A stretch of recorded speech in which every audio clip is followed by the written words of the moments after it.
The entire church stood in silence. A beautiful 22-year-old African village girl slowly walked toward the altar, holding the hand of a 78-year-old billionaire. Cameras flashed. Reporters whispered. Even the priest looked confused. Outside, hundreds of people watched the wedding on giant screens. Some laughed. Some shook their heads. She's marrying him for his money. Just wait. The old man won't survive another month. But none of them knew. The girl standing in that white wedding dress had cried herself to sleep every night for the last 3 weeks. Her mother was dying. The doctors wanted $2 million for a life-saving heart operation. She didn't even have 200. Then one unexpected knock changed everything. The billionaire himself came to her tiny village house. He didn't offer charity. He didn't offer a loan. He simply looked into her eyes and said, "Marry me. I'll save your mother's life. And when I'm gone, never trust my children." At the time, she thought he was simply an old man preparing for death. She had no idea those words would save her life. Exactly 30 days later, billionaire Elias Mensah closed his eyes forever. His children didn't cry. They smiled. Because they believed they had just inherited $900 million. They were wrong. 1 hour later, the family lawyer opened a black leather envelope, adjusted his glasses, and began reading the billionaire's final will. Before he could finish the first page, every face in the room turned white. 1 month earlier, Nia lived in a forgotten African village where dusty roads stretched for miles and electricity disappeared almost every evening. Her tiny house had only 2 rooms. Rain leaked through the rusty roof. Every morning she woke before sunrise, fetched water from the village well, cooked breakfast for her sick mother, then walked nearly an hour to the local market where she sold handmade baskets. Some days she earned enough money to buy rice. Some days, she returned home with nothing. Still, she never complained. Her mother always smiled and said, "Rich people own money. But kindness is the greatest treasure." Nia believed those words. Until sickness entered their home. One afternoon, her mother collapsed while washing clothes outside. Neighbors rushed her to the nearest hospital. The doctor examined her quietly. Minutes later, he removed his glasses. "I'm sorry. She needs heart surgery immediately. The operation cost $2 million. Nia stared at him. Her legs became weak. There must be another way. The doctor lowered his head. "If you can't arrange the money, she may not survive another month." The world suddenly became silent. For days, Nia searched everywhere. She visited banks. No one approved her loan. She visited relatives. Everyone was struggling.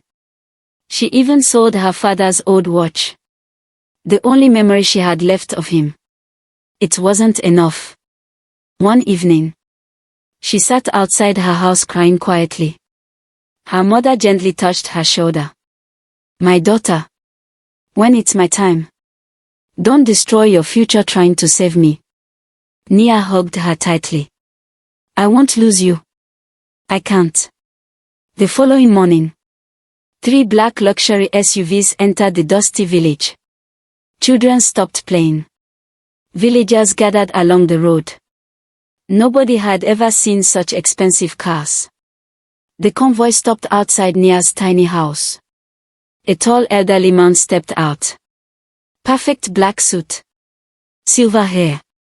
Elegant walking cane. His face was known across Africa. Elias Mensah, founder of the Mensah Global Group.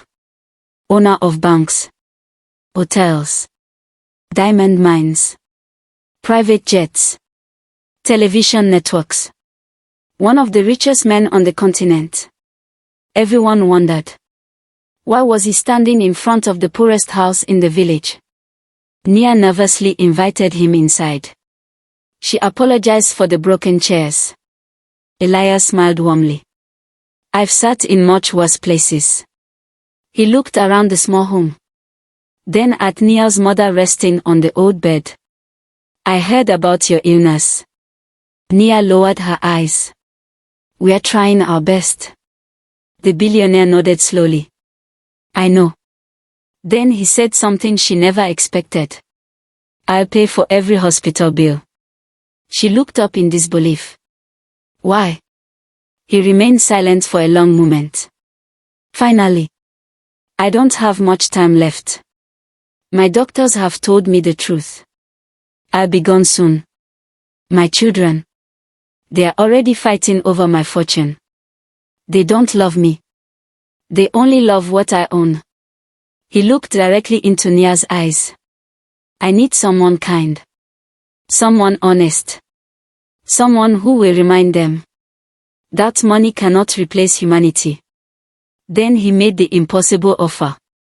Marry me. The room fell silent. Nia thought she had misunderstood. What? I don't want a romantic marriage. I want peace during the final days of my life. In return, I'll save your mother's life. I'll make sure you're protected after I'm gone. But promise me one thing. No matter what happens, never trust my children. That night, Nia couldn't sleep. She walked outside beneath the stars. Was she really considering marrying a man old enough to be her grandfather? It felt wrong. Yet every time she closed her eyes, she saw her mother lying in a hospital bed. The next morning, she entered the hospital room. Her mother smiled weakly. Nia, did you eat? Instead of answering, Nia held her mother's hand. I found a way. 2 weeks later, the wedding became the biggest news story in the country. Television reporters surrounded the cathedral. Social media exploded. Gold digger. She married him for his money. She's counting the days until he dies. Nia heard every insult. She simply kept walking. Elias quietly leaned toward her and whispered, ignore them. The truth always survives longer than gossip. She smiled for the first time in weeks. The marriage was peaceful. Far different from what people imagined. Elias treated Nia with respect.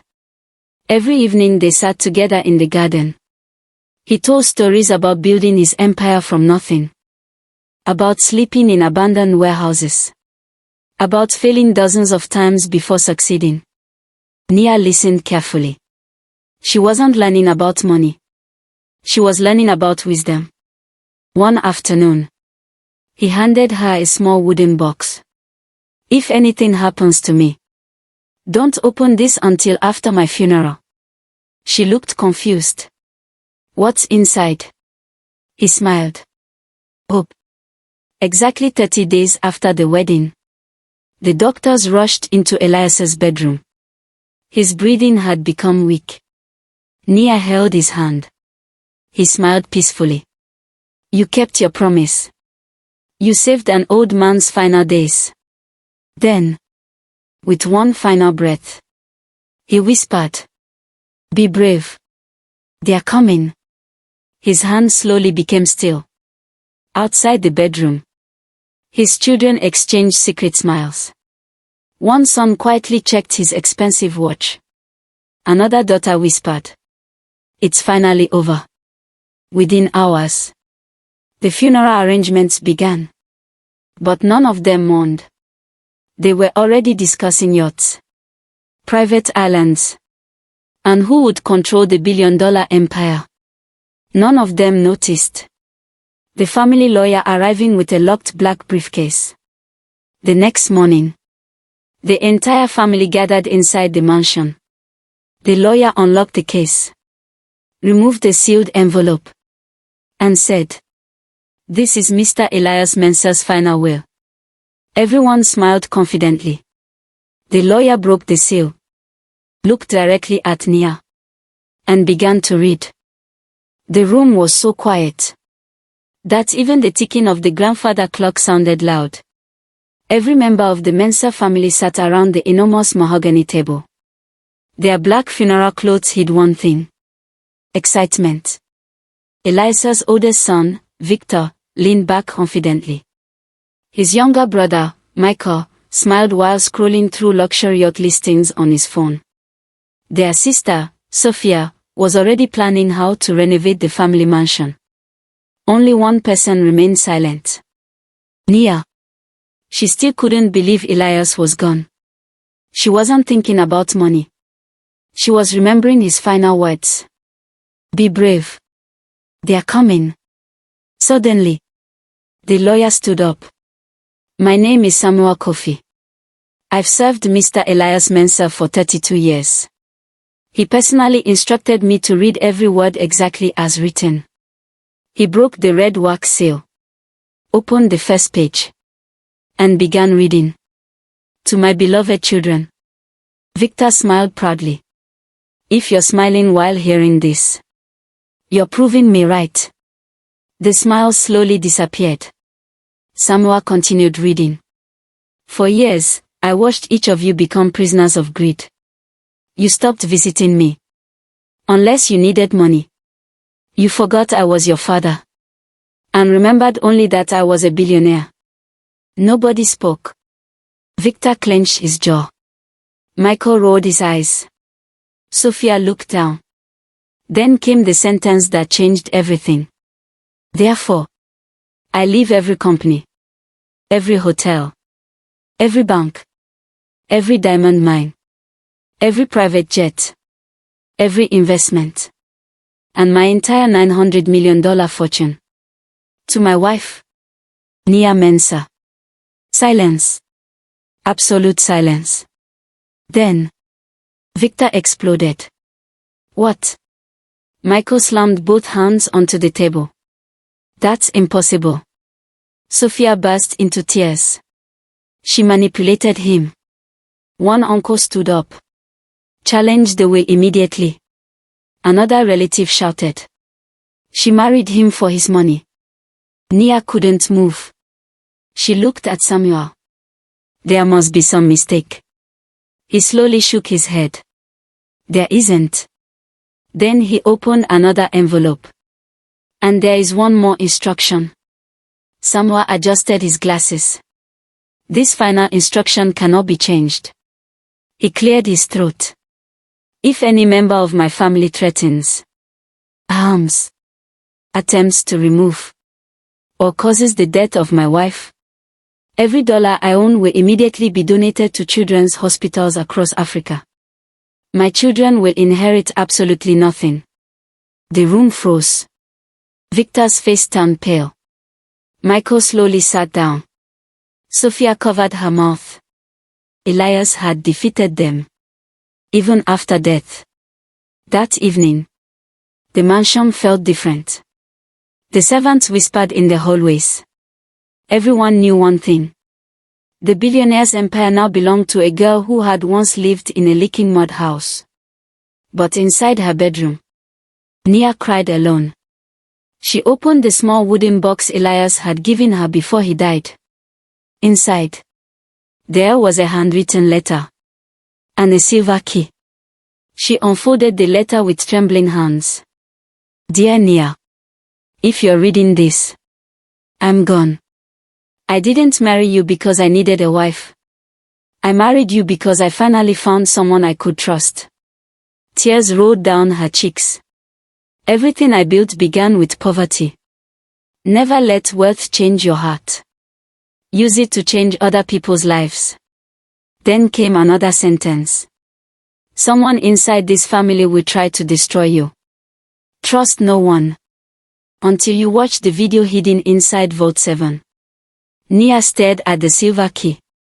Vault 7.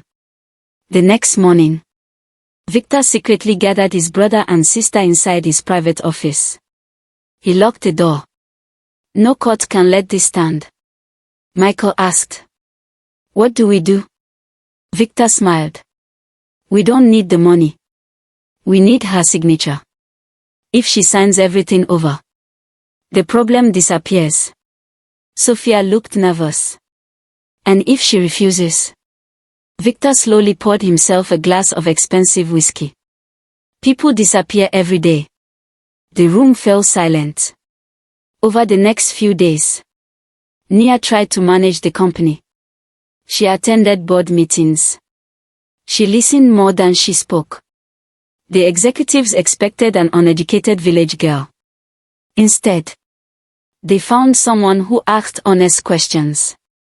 Workers respected her immediately. She visited factories. She spoke with cleaners. She remembered every employee's name. For the first time in years, the company felt human. That only made Victor angrier. One afternoon, Nia returned from the hospital after visiting her recovering mother. As her car entered the mountain road, a black SUV suddenly appeared behind her. Then another. And another. Her driver looked into the mirror. "Ma'am, we are being followed." The SUVs accelerated. One crashed into the back of her car. The driver lost control. The luxury sedan spun across the wet road. Glass exploded everywhere. Nia screamed. The car slammed into the roadside barrier. The masked men jumped out of their vehicles, running toward her. One carried a metal pipe. Another held a gasoline can. Before they reached her, police sirens echoed through the valley. The attackers fled. Within seconds, they disappeared.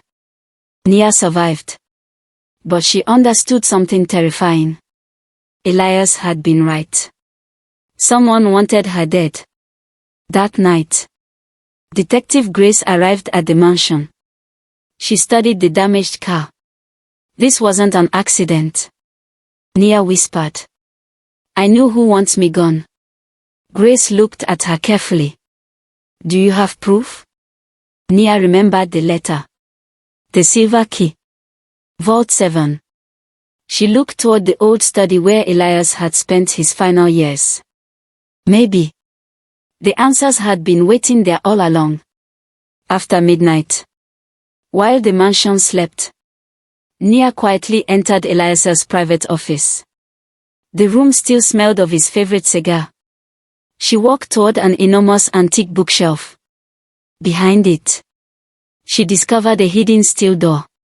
Above the keypad, one small engraving read, "Vault 7. Her heart raced. With shaking hands, she inserted the silver key. The heavy vault door slowly opened. Inside, there was only one object. A small black flash drive, with a handwritten label. "Play this only if they betray you."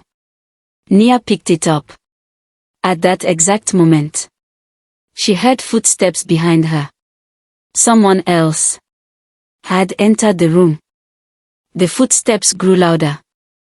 Nia quickly hid the flash drive inside her jacket. Her heart pounded so hard she thought it would give her away. The hidden vault door was still open. A shadow appeared in the doorway.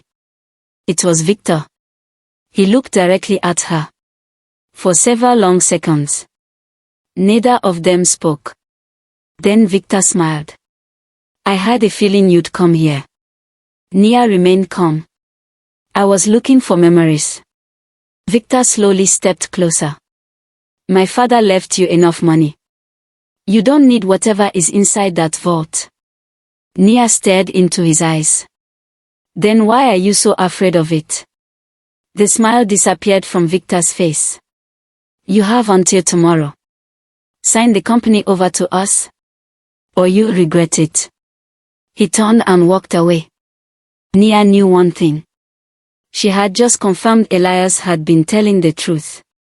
His children weren't grieving. They were hunting. The next morning, Nia drove to the headquarters of Mensa Global. Instead of entering her office, she went straight to the company's private media room. Only 3 people were present. The family lawyer, Detective Grace, and Nia. She plugged the flash drive into the screen. The video began. Elias appeared. He looked weaker than ever before. But his voice remained calm.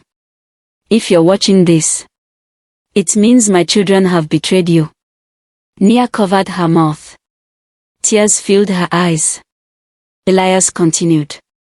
For years, I secretly investigated my own family. They believed I was old. They believed I couldn't see. But I saw everything. The screen changed. Security camera footage appeared. Victor secretly meeting criminals. Michael transferring millions into hidden overseas accounts. Sophia selling company secrets to competitors. The room became silent. Then came the final recording.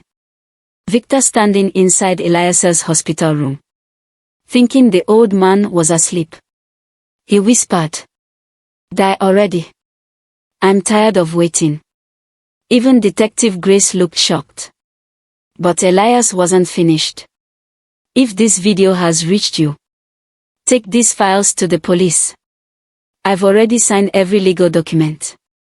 My children cannot escape justice. The video ended. No one spoke. Detective Grace quietly stood. I'll have arrest warrants within the hour. Meanwhile, Victor called his brother. The old man left something. We have to stop her. Within minutes, 3 black SUVs raced toward company headquarters. Victor wasn't trying to recover the company anymore. He wanted the evidence destroyed. As Nia left the building, the SUVs surrounded her car. Masked men jumped out. One smashed the driver's window. Another pointed a gun. Give us the flash drive. Nia refused. The gunman reached toward her. Before he could grab her, a convoy of police vehicles surrounded the street. Detective Grace stepped out first. Drop your weapons. Dozens of armed officers surrounded the attackers. Victor tried to run. Police tackled him to the ground. Michael surrendered immediately. Sophia burst into tears. The entire arrest was broadcast live on national television. Millions watched as the billionaire's children were placed in handcuffs. Weeks later, the trial became the biggest news story in Africa.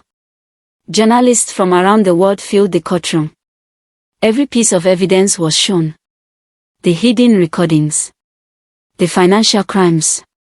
The attempted murder. The threats. The judge looked toward Victor. You betrayed your own father. You attempted to murder an innocent woman. You abused the trust placed in you.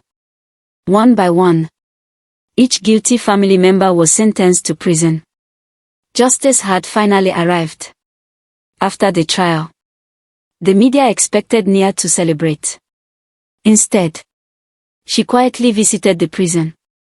Victor looked surprised. You came to laugh at us? Nia slowly shook her head. No.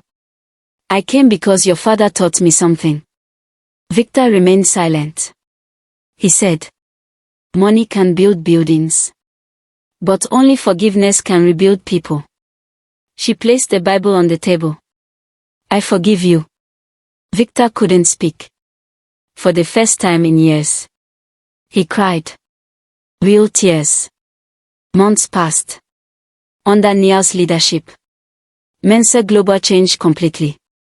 Executive bonuses were reduced. Employee salaries increased. Scholarship programs expanded. Thousands of poor children received free education. New hospitals opened across rural Africa. Every hospital carried one name. The Elias Hope Medical Center.